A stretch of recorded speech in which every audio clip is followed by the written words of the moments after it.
지난 5일 아이폰에 열광했던 스마트폰 애용자들을 다시 한번 설레게 하는 소식이 있었습니다.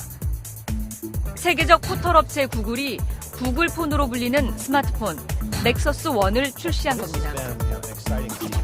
세계 최강의 인터넷 검색 엔진인 구글이 내놓은 스마트폰 넥서스 1은 더 강력한 인터넷 검색 기능을 갖춘 것으로 기대를 모으고 있습니다.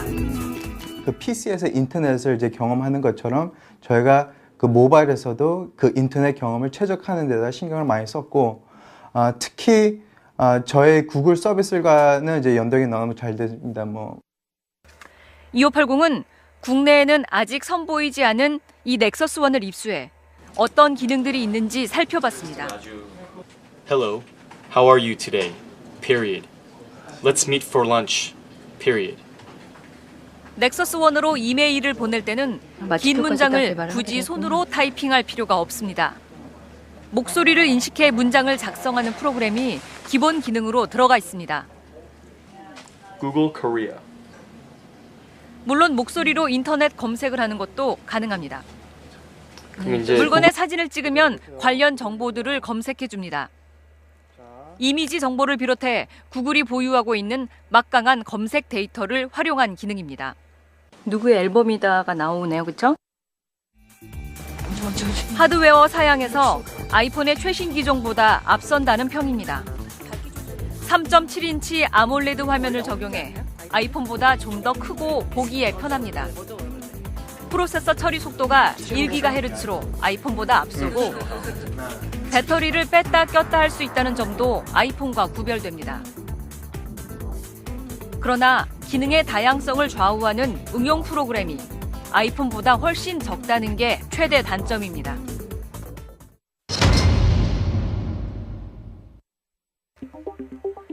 국내 스마트폰의 대표 주자는 삼성전자가 작년 11월 내놓은 옴니아2입니다.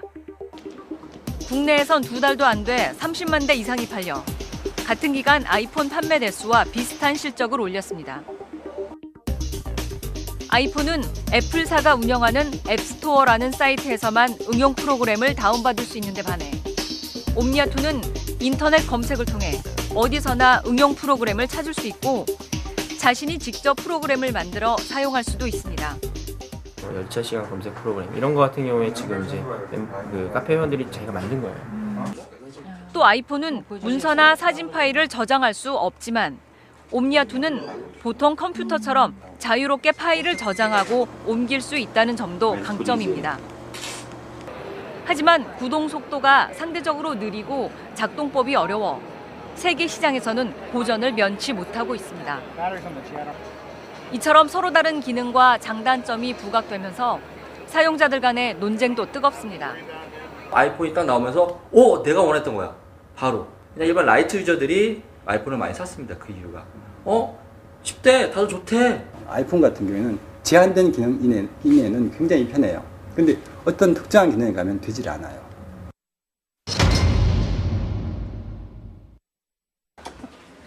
스마트폰의 등장은 IT 산업에 커다란 변화를 불러오고 있습니다. 포털업체 다음은 최근 전 직원에게 스마트폰을 지급했습니다. 팀장이 스마트폰으로 노트북을 원격 조정하면서 회의를 하고 팀원들은 각자 스마트폰으로 내용을 확인합니다. 세팅된 자료 중에 좀 괜찮은 게 있어서요. 제가 지금 여기서 검색을 해서 한번 보여드릴게요. 어디로요? 다음 측은 이런 경험을 바탕으로 직원들이 스마트폰의 장점을 살린 새로운 콘텐츠와 서비스를 더 빨리, 더 많이 공급할 수 있을 것으로 기대하고 있습니다. 가장 먼저 1년 8개월 전부터 모바일 TFT를 조직했었고 전 직원에게 스마트폰을 과감하게 지급한 이유도 모바일에 대한 가능성을 믿기 때문이죠. 비단 IT 업체들뿐 아니라 산업 전반에 변화가 올 것이라고 보는 전문가들도 늘고 있습니다. 개발자 IT 종사자뿐만의 잔치는 아니라고 생각을 해요. 스마트폰에서 옷 장사가 돈을 벌 수 있다라든가 과거에 우리가 웹이 처음에 나왔을 때 그죠? 웹이 처음에 나왔을 때 누가 그런 것도 생각 안 했잖아요. 근데 그런 것들이 스마트폰으로 옮겨갈 거고요. 스마트폰은 지금까지 없었던 새로운 파생 산업의 발전 가능성도 보여주고 있습니다. 고교 2학년인 유주완군.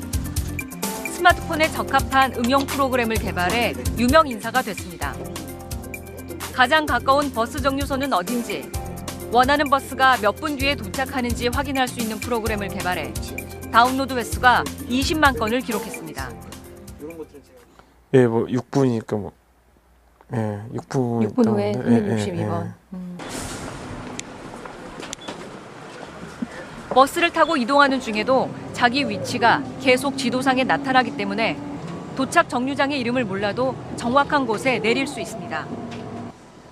여기에다 유구는 졸다가 정류장을 지나치지 않도록 미리 깨워주는 기능도 추가할 생각입니다. 여기가 목표로 딱 체크가 되면서 여기와 자기의 거리가 1km 이내다, 100m 이내다.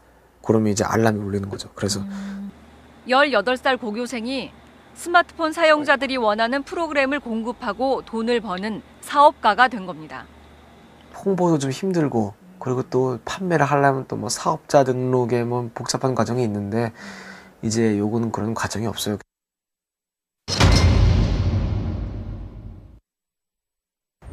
그런데 IT 강국이라는 한국이 스마트폰 분야에서 한참 뒤처져 있습니다. 휴대전화 세계 판매 2위라는 우리 기업의 위상이 이미 흔들리고 있고, 이대로 가다간 세계 모바일 통신 시장의 주도권을 해외 시장에 영영 내줄지도 모릅니다. 작년 3, 4분기에 조사된 세계 스마트폰 시장 점유율에서 삼성전자는 겨우 2.8%에 그쳤습니다. 스마트폰 시장의 성장 가능성을 과소평가해 기술 개발이 뒤처졌기 때문입니다. 바다란 플랫폼을 6개월 전부터 개발한 걸로 알고 있는데 그게 최소한 2, 3년만 했었더라도 상당한 기술 격차를 가지고 가지 않았을까. 스마트폰의 물결에 제대로 대응하지 못한 데는 이동통신업체에도 책임이 있다는 비난도 나왔습니다. 이동통신사가 짭짤한 수입원이었던 데이터 통신 요금제를 유지하기 위해서 인터넷 무료 사용이 가능한 아이폰의 국내 도입을 지연시켰다는 주장입니다. 자기들이 투자했던 거, 그런 거에 대한 어떤 매몰 비용이라는 게 있어요. 거기서 투자를 해서 어느 정도 수익을 뽑아야 되는데 외부 혁신자가 와가지고 혁신을 해버리면 뽑을 게 없잖아요. 그래서 거의 혁신에 대응하지 못하면은 실패를 하는 그런 케이스가 많거든요. SK텔레콤은 일부러 도입을 막은 게 아니라 더 경쟁력 있는 스마트폰을 선택하기 위해 잠시 유보했을 뿐이라며 조만간 스마트폰 종류를 크게 늘리겠다고 밝혔습니다. 올해는 저희들이 전체적으로 운영하는 단말기의 한 30% 가까이를, 그래서 한 15개 기종 이상을 저희들이 스마트폰으로 공급을 하려고 합니다. 이동통신 강국으로 평가받는 한국이 스마트폰의 잠재력을 깨닫고 제품 개발과 서비스 도입에 박차를 가하게 된 건 뒤늦게나마 다행스러운 일입니다.